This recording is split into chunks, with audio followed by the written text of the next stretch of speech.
Okay, so here is what the MDF moulds look like. So they come in all the different sizes and shapes. You can pick out ones depending on what projects you are working on, depending on the size as well. If you did only want a small section of this, you can actually just either break or trim along these edges. Even though it is MDF, it is quite flexible and mouldable, so don't be worried. Break it off, snap it off. But if you do break it and you do snap it, all you have to do is glue it back together. Absolutely fine, it goes back to the starting point. So today I'm going to be using the Light Sage Hybrid Acrylic by Cadence. So what I'm going to do is pop a little bit of paint onto my glass mat. And just using a paintbrush, we're just going to paint it up. This is one of the messier jobs, so just make sure that you've got something down where you don't mind it getting ruined. So I've got one of the glass mats down. And then you have to stipple a little bit into the corners just to make sure that it gets into all them little nooks and crannies. So going around it. I usually find that one coat's fine because the hybrid acrylics by Cadence have got a really good pigment to them, and they are quite fast drying as well. But you can hair dry them to heat up that process.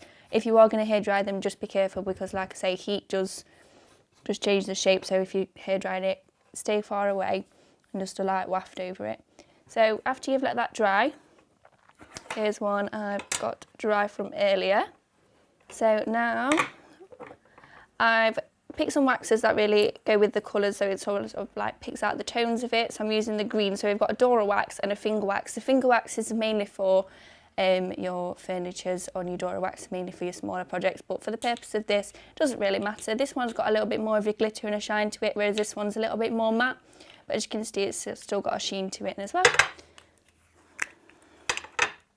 So the colours of these are so stunning. This one's got more of like a zesty lime green to it. So we're going to take a little bit off, pop it on here.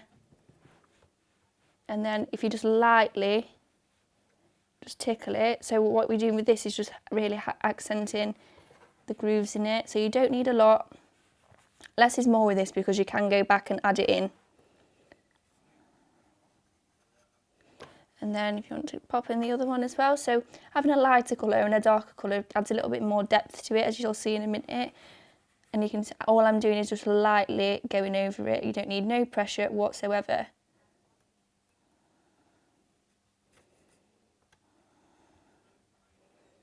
There we are, and you can see the light green and the pale green, the dark green are really shining through there. So now we're on to the fun part, is we're going to show you how to do the moulding. So I usually go from the back. So what we're going to do is completely saturate the back.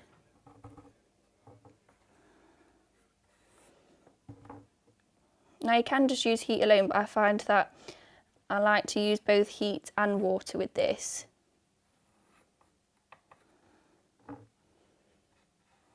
I think that's just down to personal preference really, just so I find that you can get a bit more of a mould into it.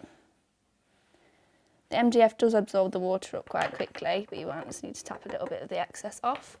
So now we're going to take a heat gun. You can do this with the hairdryer,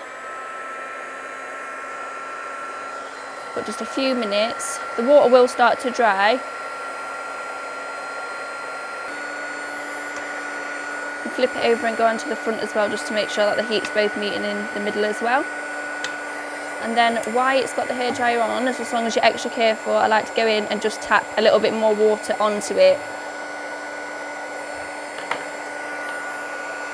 So this just softens up the MDF fibres so we can really get the moulding going inside of it. So just be careful when you pick it up because it will be a little bit hot. But as you can see, it's gone like clay. So now, if you get a glass or something that you're going to want it to be going in, it would look lovely on this glass, to be fair. So this is just an old jam jar that I found. Pop it on there and we're going to let it cool. So just set it on something that you want. It can be any project that you've got, or this could just be the purpose of just for the moulding. You can go around cups or anything you've got lying around. If you pull it off and you still find it's still moulding, it's because it's not cooled yet. Lovely, and you can see that has set into the shape. You can keep going with this, you can really curl it round And then we do recommend using the Cadence Magic Fix glue. So this does stick the MDF onto any projects that you're working on just a little bit. So if I was doing it, I'll just show you for the purpose of this. So just a little bit here, here, literally just a tiny bit, because you don't want to put it too close to the edge and then it seep out onto your project, but that will stick it onto anything. It is a quite strong glue. You will have time, if you do pop it on and you do want to move it around, you will have time to adjust it. So then you'd pop that onto there and it'd stay in the shape of the glass that you've just moulded it to.